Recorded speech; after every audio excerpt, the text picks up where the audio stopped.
Welcome to the exciting rebirth of Superstar, featuring choose your membership rate as low as just $3 a month. At Superstar, you get expanded, exclusive video scopes each and every week, unlimited access to special horoscopes, class passes for Synchronicity University, consultations with me, and so much more. All of this in the Superstar space. I look forward to meeting you there.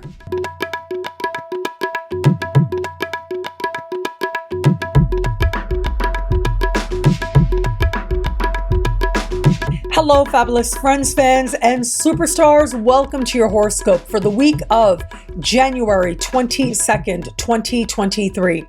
I am your astrologer, Nadiya Shah. Thank you for being here.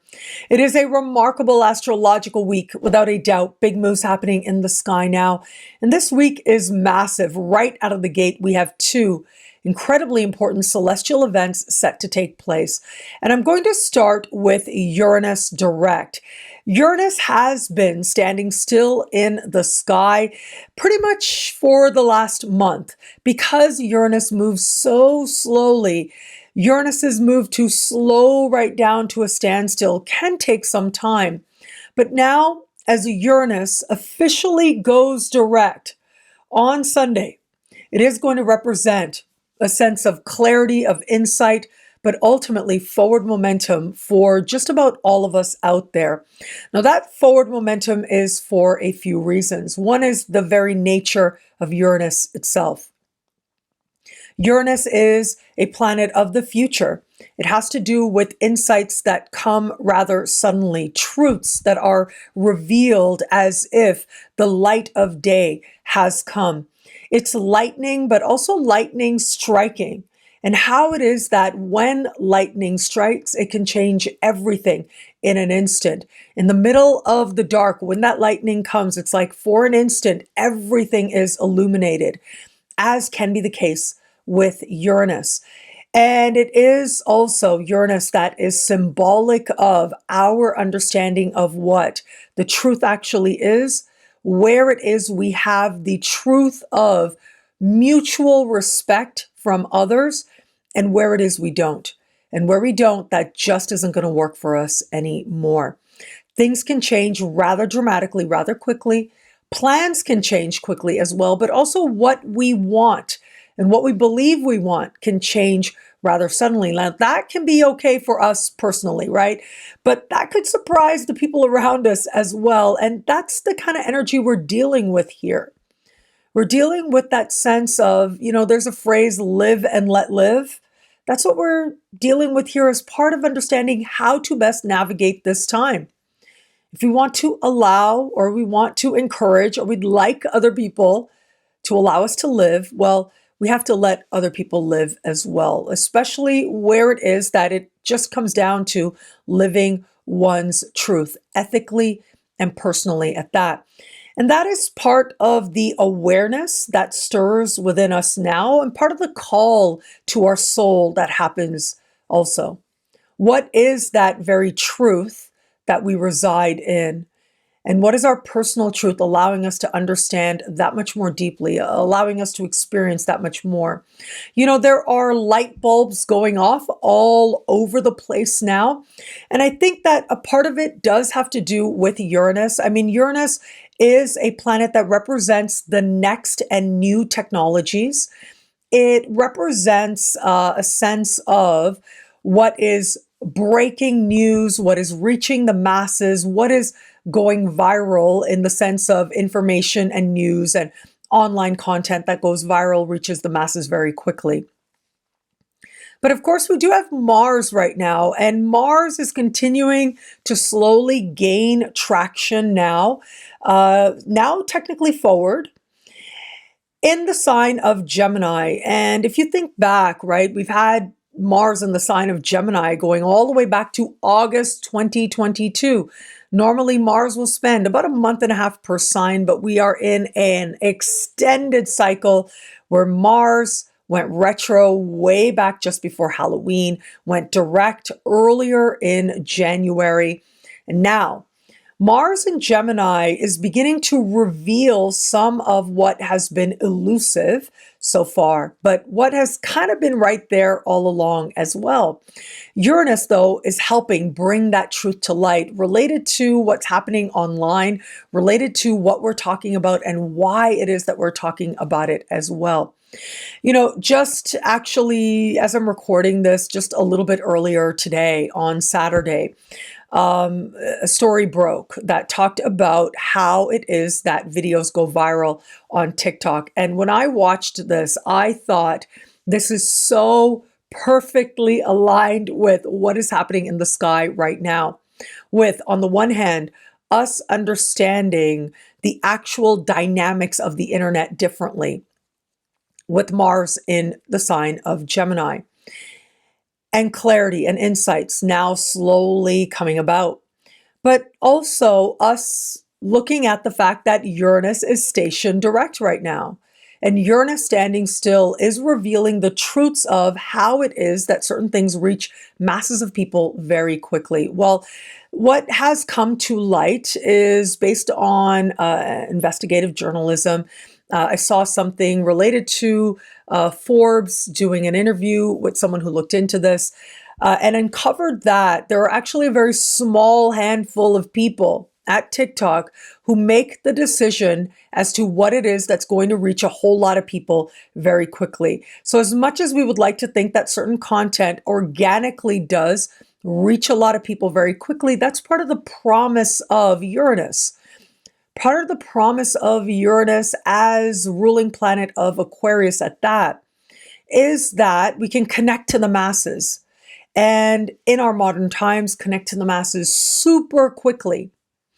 But how that energy is directed, meaning how that is manipulated, is part of what's coming to light with Uranus now. What is the masses able to access? And so the thing is, there's this very small percentage of people, just a handful of people who, if they like a video and they decide they want it to go viral, they can, because they work at TikTok, push that video in some way. They can have it show up on feeds more and more and more. And I thought that this was fascinating, but perhaps something that a lot of us are already familiar with in one way or another. And look, I'm going to reveal some biases here, okay? And I try not to do that to the best of my ability. But let's just say I've gone on TikTok, like a lot of us out there, right? And the reason I haven't been going on TikTok so much is because something interesting was happening to me. As part of and over the course of this Mars retrograde season in particular, I noticed this.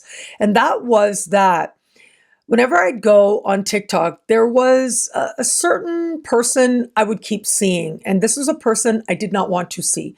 And I'm not going to name this person, but it is a cultural, again, my biases are going to show here, misogynist, right? And I kept thinking at first, like, why is it that the algorithm thinks I want to watch this? How is that possible? Like, what is it that I'm sharing? What is it that I'm liking that would make the TikTok algorithm think that this is okay with me? And so at first I was like very quickly passing so that I could teach the algorithm, no, I don't want to see this.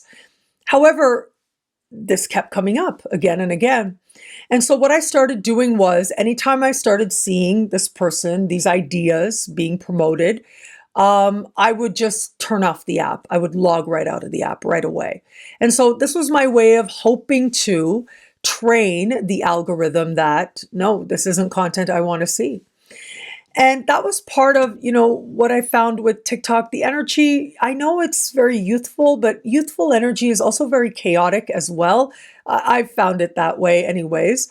Now come to know, and it comes to light just now, just Saturday, the day before this video is publishing, that this small handful of people gets to decide what video they want pushed, what videos they want promoted, whom it is that they want promoted as well, who very likely are behind some of the ideas that have been allowed to flourish and have been criticized on that platform. Now, I'm going to step my biases aside there for a second. I know I characterized that in a certain way, but having said that, it's quite remarkable to consider how much so many of us do believe in this principle of being able to reach the masses and being able to reach a lot of people. It's part of the promise of the internet. But now we're seeing more and more how it is that that is actually manipulated. And so, yes, this TikTok thing is the latest thing.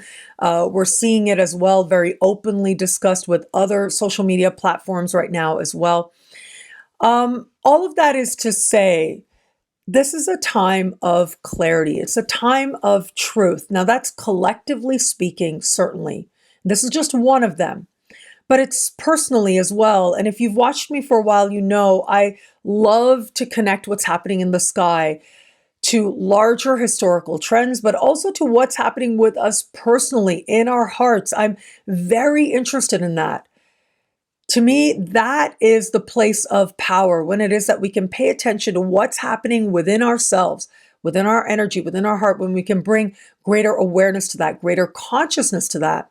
Well, that's when we start working with the energies to our advantage. And my hope is that consciously start working with these energies to align with greater love and greater wisdom as well. The energy of Uranus can be very all or nothing. It is truth or deciding to step away from the truth altogether.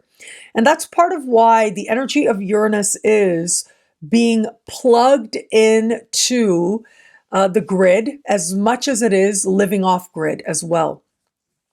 It's the hyper independence and hyper agency that's promised, not only with the planet Uranus now as we begin the week going direct, but of course also Mars having to do with empowerment is an important part of understanding our agency, our purpose, and our direction as well.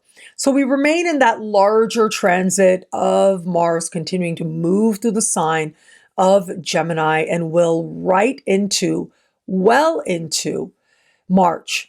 And I'll be here to talk about it every step of the way. But this movement of Uranus, this direct motion of Uranus is more rare. About once a year, we'll have Uranus station direct. And that will always bring with it a moment of insight, of epiphany, of revelation, collectively, but personally as well. Where it is that we haven't wanted to see the truth, now it is going to be downright undeniable. Consider this as well, mythologically speaking, because you know I love myth. When we look at the origin story of the universe, according to the ancient Greeks, so according to the ancient Greeks, they said that in the beginning there was nothing, and out of nothing there was a void, and out of the void came chaos, and out of chaos emerged Gaia. And Gaia was complete in and of herself. Gaia is the earth itself, teeming with life and fertility. But Gaia was very lonely. And so out of her own body came forward, she created Uranus. Okay, so if we stop at this moment of the origin myth of the universe, according to the ancient Greeks, we can see here that what we consider a symbol of practicality, groundedness, of fertility as well, but ultimately that represents growth and continuation and a sense of flourishing as well, a sense of healthiness as well. And what I mean by that is the earth is healthy, right? I mean by that, ideas can be fertile. They can give birth to new ideas and more ideas. That's what I mean by that. I don't necessarily mean physical fertility, because you know, I'm not going down that road in this lifetime. It's just not for me, but that's okay. If that's for you, that's awesome. Having said that, coming back. What's interesting to me is that Uranus arising from the earth, it's almost like the earth itself wanted and understood that if it were to know love, it had to know freedom. And so this symbol of freedom, but also understanding that freedom itself is a force that is strong, that is erratic, that we can try to direct. And sometimes we can, but sometimes it has a will of its own. And it's going to be something that isn't necessarily going to be guided as much as we may try. I've been talking a lot about, and I just keep thinking about adding more and more to the Pluto in Aquarius segment that I had with the video that I put up for 2023 year ahead. I will link to that video below, but yes, I have more to add to that section on Pluto in Aquarius. But, I was thinking about how Pluto is an energy of control, of power, of larger forces than ourselves. How overbearing that can feel. Now, what happens when that energy of control comes into the sign of new technologies? And so it'll be interesting to explore that with you in another video, but I wanted to mention it now because Uranus is the modern ruling planet of Aquarius. And so in some ways, we're already getting glimpses, we're already getting insights into what a world that has technology as more and more a dominant force to our lived experience than ever before, what that world could look like. What happens when that world becomes like a well and we are diving into that well? There isn't necessarily current, which is part of what Pluto can represent sometimes. It can represent the energy is the sign that Pluto is in, us being in the well that Pluto represents. So coming back to Uranus. Uranus right now is in an earth sign of Taurus. And that in turn fortifies, in some ways, its connection of how it is that Uranus arises from the earth. Gaia wanted to know love, so she created Uranus out of herself. And from her connection with Uranus came many children, including Saturn. And Saturn, of course, is a symbol of time, the restrictions of time, what is finite. It is a symbol of structure and groundedness as well, along with his mom, the earth. However, in order to appreciate what is finite, it's almost like the infiniteness of, the erraticness of that sense of breaking beyond restrictions and borders and limitations. That is Saturn. Well, a part of restrictions and limitations, that is Saturn, is the principle of breaking beyond it. You can't know one without the other. You can't have the child without the parent. And as much as we think about Saturn as associated with qualities of the earth, also Saturn holds within it Uranus. It holds the key to our freedom. And I've been thinking quite a bit about this because I think the reason is because it is very often that freedom comes through responsibility, not from responsibility. And Saturn is the embodiment of, or symbolism of, the principle of responsibility and obligation as well. But it's about choosing our obligations consciously and responsibly. And so if we're going to know that freedom, it comes by first appreciating to whom and to what it is that we are beholden. And one of the first things to whom we are beholden is our own happiness.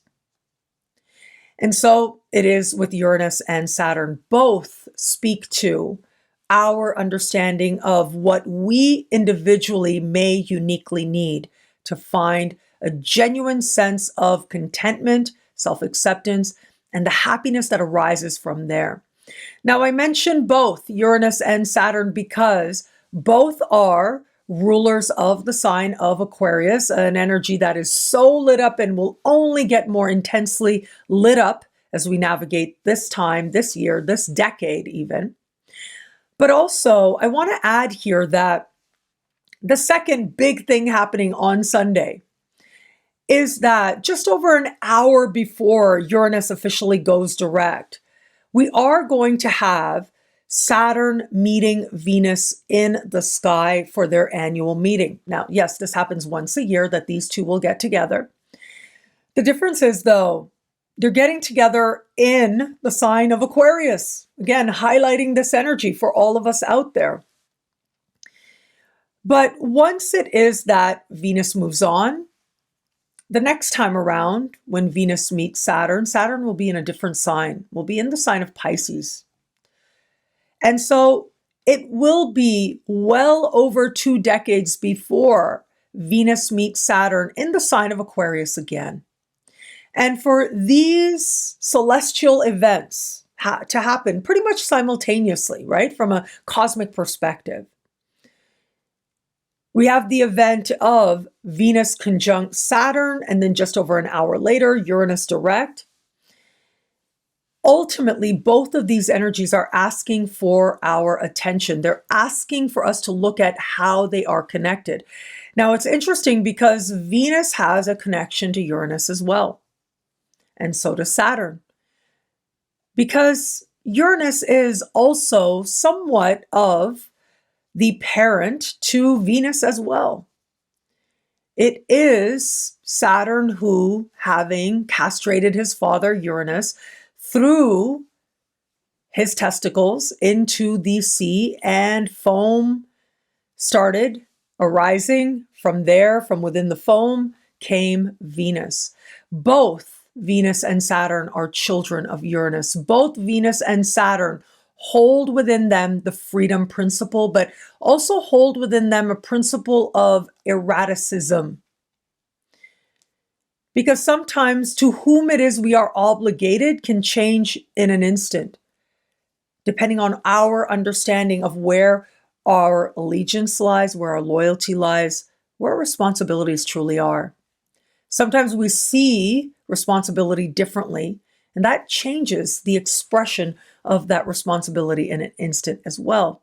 And love, what is love? Well, look, there is no love without the principle of freedom, without the principle of agency. It is only when we're able to choose whom it is and how it is that we are going to love, that it is actually love itself.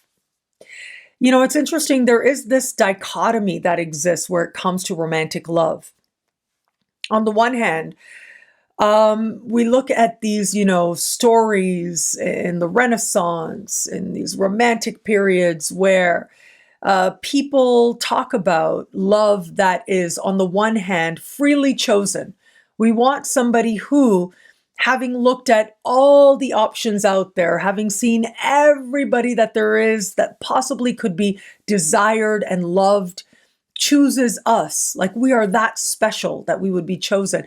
But we simultaneously want somebody who is going to love us almost as if it was divinely blessed, almost as if they were called to it, almost as if they didn't have a choice but to love us. That in an instant they knew that that was it for them. And this is a very interesting contrast, but it comes to embody what we understand as romantic love that much more, or at least some of the poets of the Renaissance talked about love in this way. Perhaps you have a different understanding of what romantic love is. I would love to hear your understanding. Let me know in the comments below. And the reason I say that is because Venus is conjunct Saturn simultaneously with Uranus going direct. And so it gives us a chance to get really honest with ourselves as to what romantic love is for us now, or has been for us, but also what it is we want it to be. What does a more grown-up romantic love look like for us? What does a more evolved, more mutually respecting love look like for us? Because there's only so far that being smitten is going to take you. Being swept up in that moment, in that romance, in that lust even, it'll only get you so far. I was having a conversation with a friend the other day, and she was saying that, for the first 6 months or so of dating somebody, you really don't know this person. It's like that person is on their best behavior. It's only after that people really start relaxing enough to show you who they are. And I countered that and I said, it's also the fact that in that first while, there's so much hope, right? That's one of the great gifts of human beings and our ability to love again and again and again, is that we have hope. We believe in love. And because we have hope and because we believe, we'll try again and again.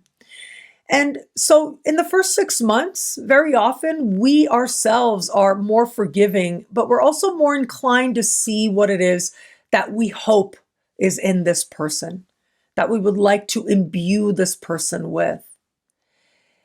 And yeah, even us, sometimes we need that, to get to that place of, right around 5 to 6 months, right around there is when we reach that turning point where we're seeing people as they are. But on the other hand, we're seeing what we need to see of them to help us to understand ourselves, to help us to understand our own projections, our own hopes, our own wishes, what the reality is, and whether or not this reality can actually, moving beyond fantasy and, idealization of this person, can there be a love here that is even greater than anything we could have fantasized for ourselves?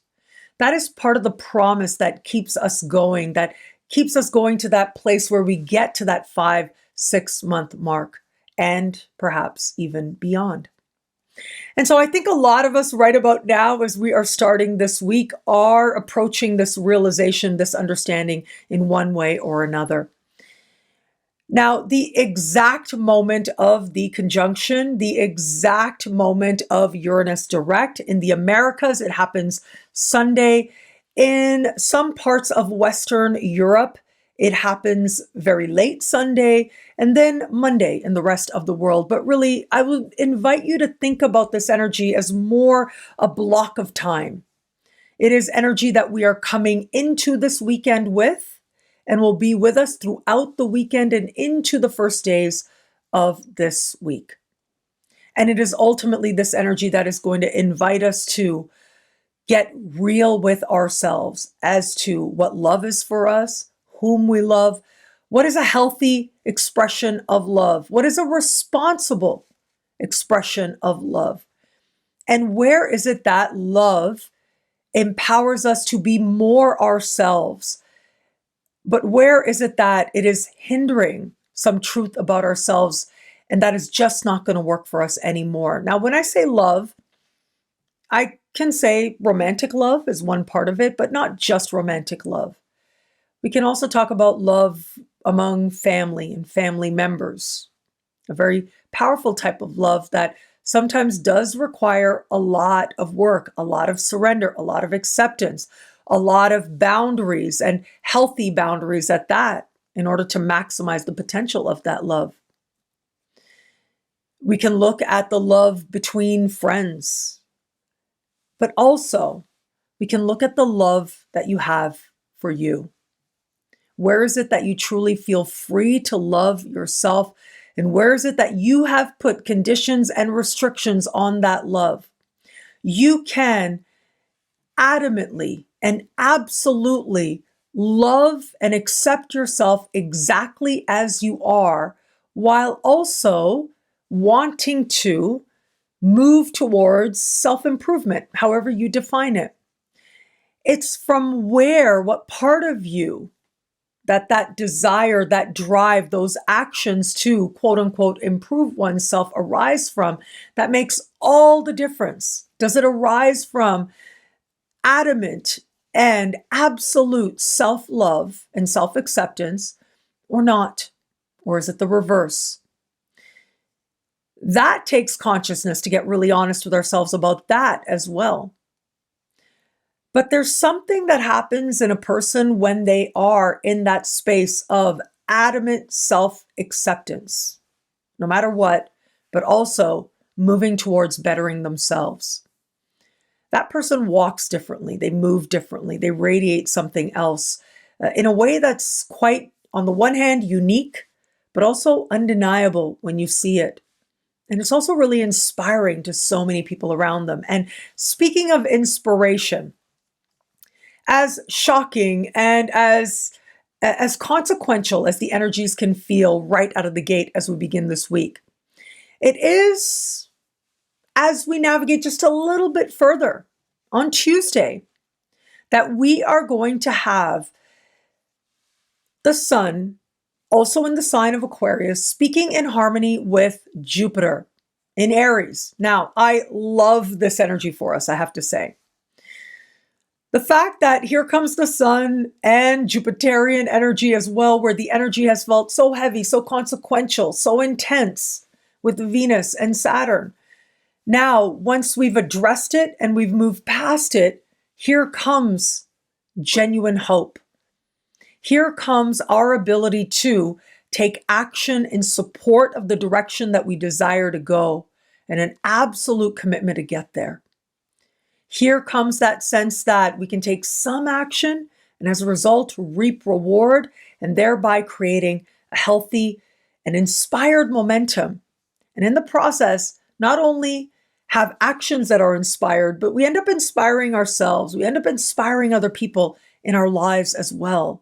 That is part of the promise of this week, a part of the gift of this time. Now, I want to add a couple of things here with the sun and Jupiter. You know, I actually ended up speaking about not this specific thing, but sort of related in one of the superstar horoscopes. I think it was for Scorpio for this week. Scorpios who are superstars, you can let me know in the comments below.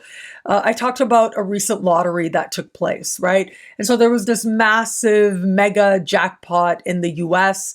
It was over $1 billion. And lots of people bought tickets and one person won and in Maine. And so congratulations to that person, but to everybody who got in the game, who played, good on you. And so anyways, they were like talking to people, you know, who were like buying tickets last minute and things like that. And there was this one person who was talking about the fact that there was someone just ahead of them in line. And that person purchased $2,000 worth of tickets. And how this massive line was waiting, listening to the machine, you know, print off this, you know, these tickets or these numbers. And how everybody's waiting for this. Everybody's waiting for this to, you know, to happen. And everybody's like, oh my God, I got to get my ticket in there. Oh, I got to get my chance. Don't let me miss my chance because you're trying to buy your $2,000 worth of tickets, right? That kind of thing was happening here.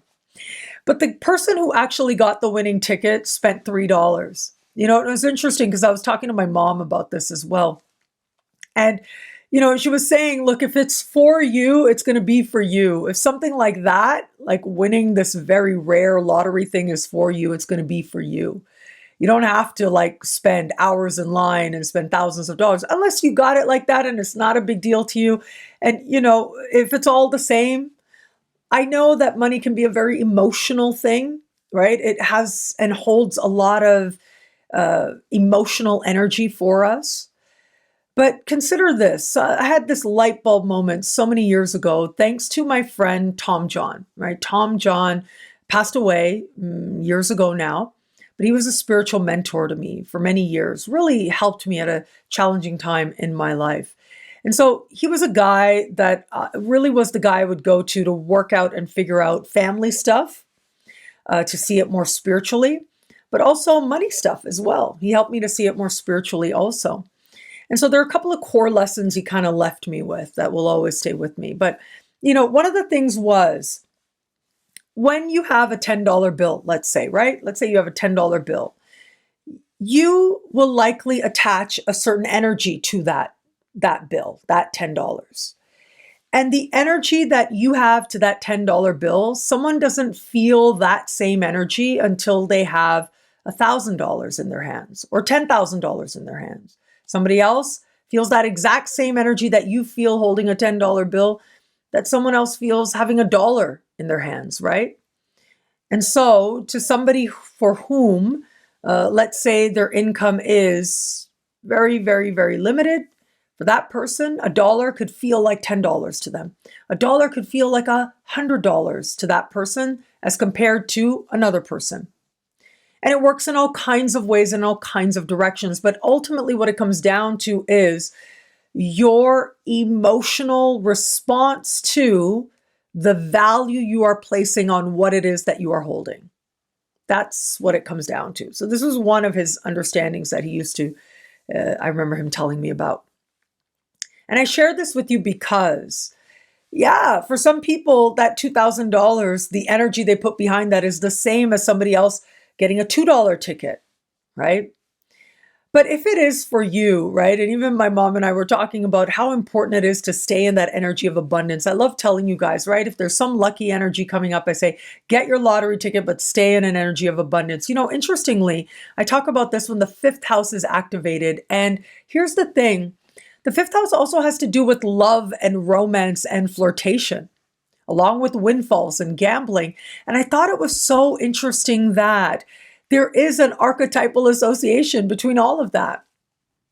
How it is that we go about gambling and how we feel about it and how we engage it. Very often there's some similarities there to how it is that we figure out and go about flirtation and romance.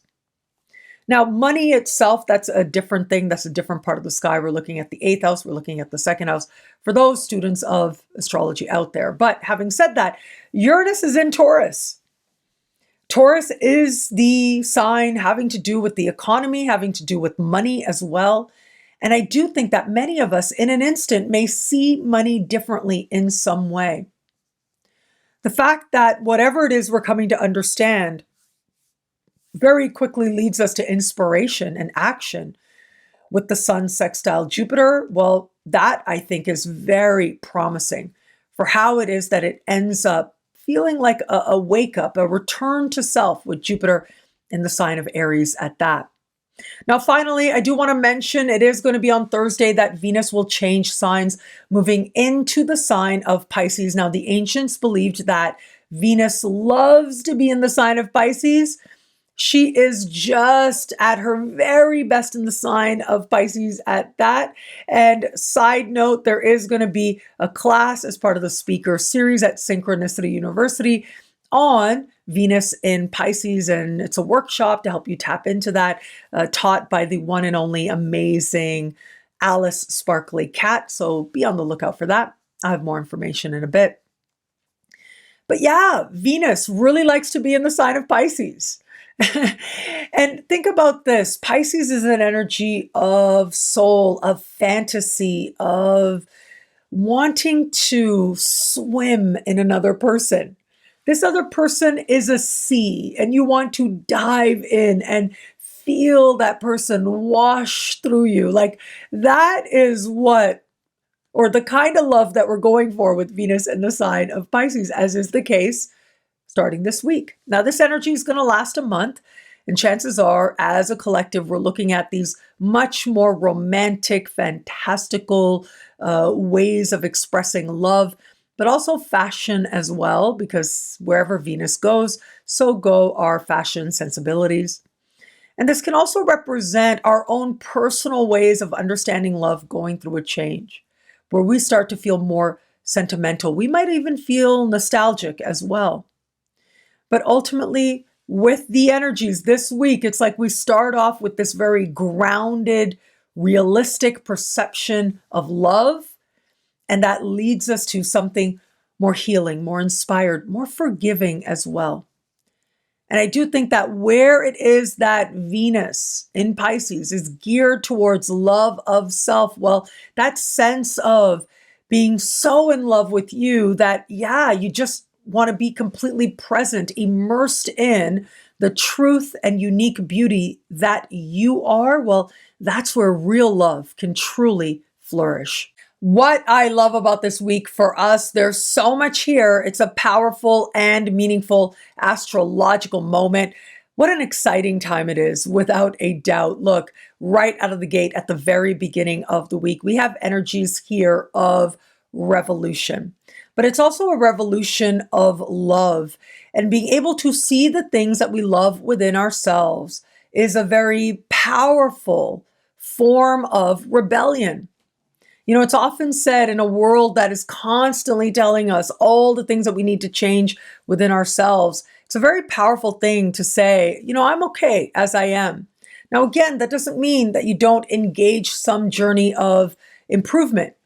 It's not a bad thing to want to feel better in your body, to care about your well-being, psychological, emotional, spiritual, and physical.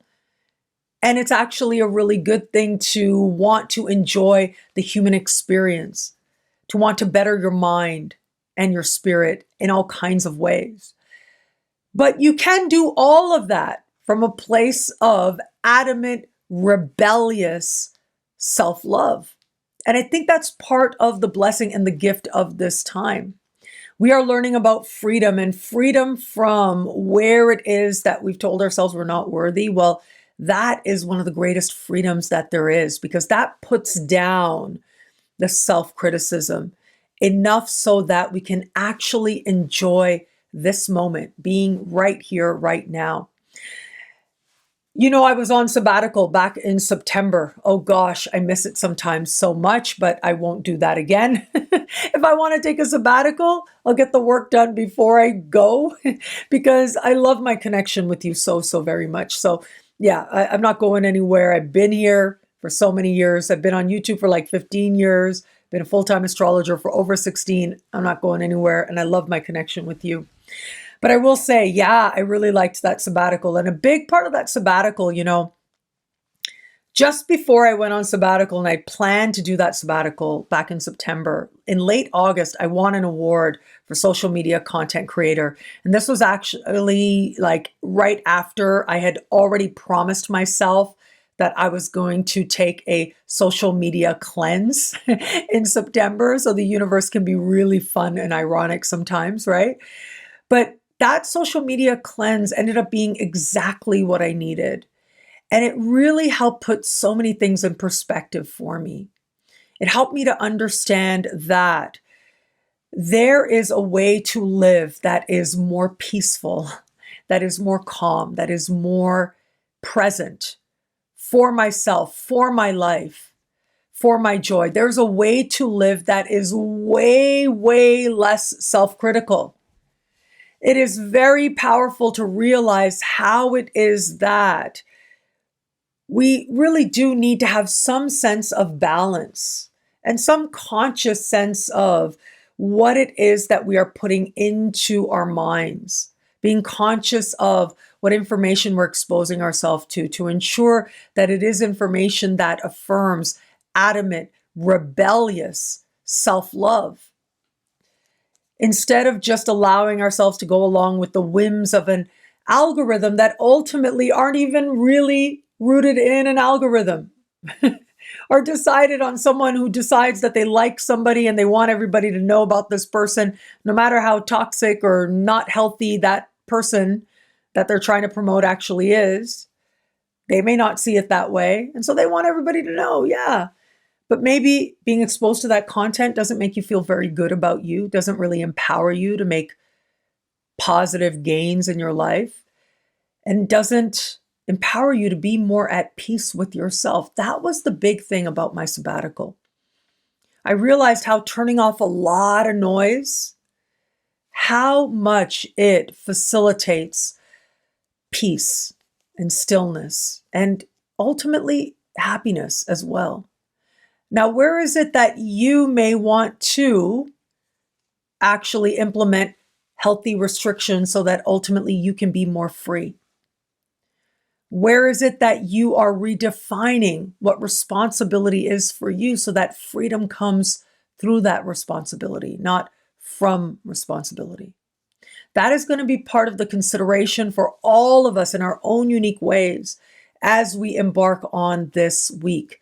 A week where once Uranus goes direct, all major planets are going to be direct for 3 months. All of us are moving forward with clarity and with momentum. What are you moving towards? Well, on the one hand, you get to choose, but on the other hand, stay open because it just might end up being better than anything you could have imagined for yourself. Well, thank you so much for watching. What do you love about this week? Let me know in the comments below. I love reading you guys, and to prove it to you, here are some of my most recent favorite comments.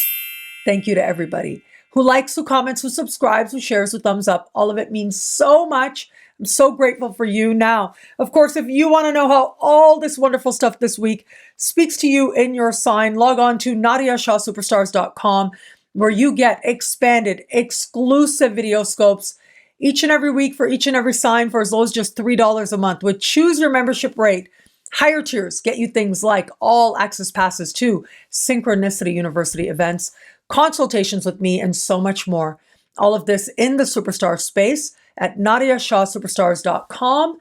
Links are in the description below. Synchronicity University presents some truly incredible teachers who are teaching right now at Synchronicity University. There are 5-week programs under works. There's a speaker series under works as well. You can download the classes that have already happened, and you can sign up for classes that are coming up this month as well. I'm going to start with the January 2023 speaker series currently underway.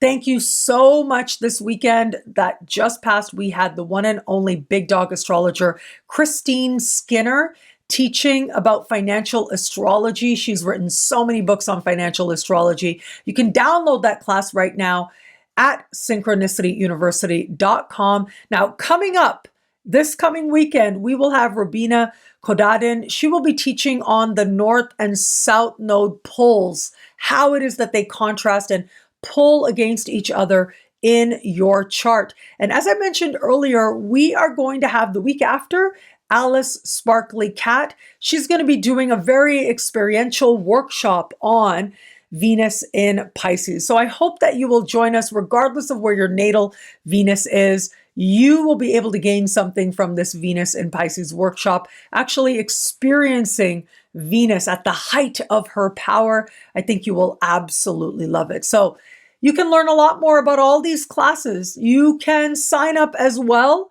by going to synchronicityuniversity.com. Links are in the description below. The one and only Cameron Allen is teaching his class on medical astrology. Students are loving this, teaching it as only Cameron can from that perspective of spirituality and herbalism and so much more. Cameron really is a shining light in astrology today. I'm so grateful and really humbled that he trusts my school, Synchronicity University, enough to teach here so consistently. And I love having this caliber of astrologer teach at Synchronicity University as well. So he's taught a few classes already. He's going to have a couple more classes coming up this week and next week as well. And you can join and sign up for any of them. Download his classes, sign up for upcoming classes as well. It should be up on your screen so you know what to expect. But yeah, you can learn more and sign up now at synchronicityuniversity.com. Synchronicity University has the one and only Mark Lawrenson teaching right now his 5-part course on the lunar nodes. Mark is one of our most popular teachers, and it is crystal clear why that would be. He is a master teacher. He is the principal at the Sydney Astrology School, and he's just so brilliant and so loving and so soul-centered. And I'll tell you something, I met him in person. He is like that in person too, just a loving, beautiful soul with so much to give astrologically and otherwise. So yeah, check it out. He is going to be teaching this week on the nodal story, understanding that. The week after, he'll be looking at the nodes in chart readings. And he's done so many incredible classes already on the lunar node. So check that out. I believe we're also offering classes on his previous course that he taught with us, which had to do with the soul's mission in the birth chart. So you can check all that out at synchronicityuniversity.com. Download his previous classes, sign up for his upcoming classes as well. Links are in the description below. And thank you. Thank you so much for being here. I'm looking forward to sharing new classes with you very soon. I've got some really big announcements there that I hope you absolutely love. So be on the lookout for that on social media, on my newsletter, and here on my YouTube page, community page as well. How are you feeling about the short videos that I've been sharing? Do you like them? I've seen lots of really great feedback. So I hope that you continue to like them, and let's see where that takes us. I'm really grateful that you're here walking this journey with me, sharing some part of your sacred journey with me along the way. I am so humbled and grateful for that. Thank you. Thank you so much. And thank you again for watching. It'll be a great week. Enjoy.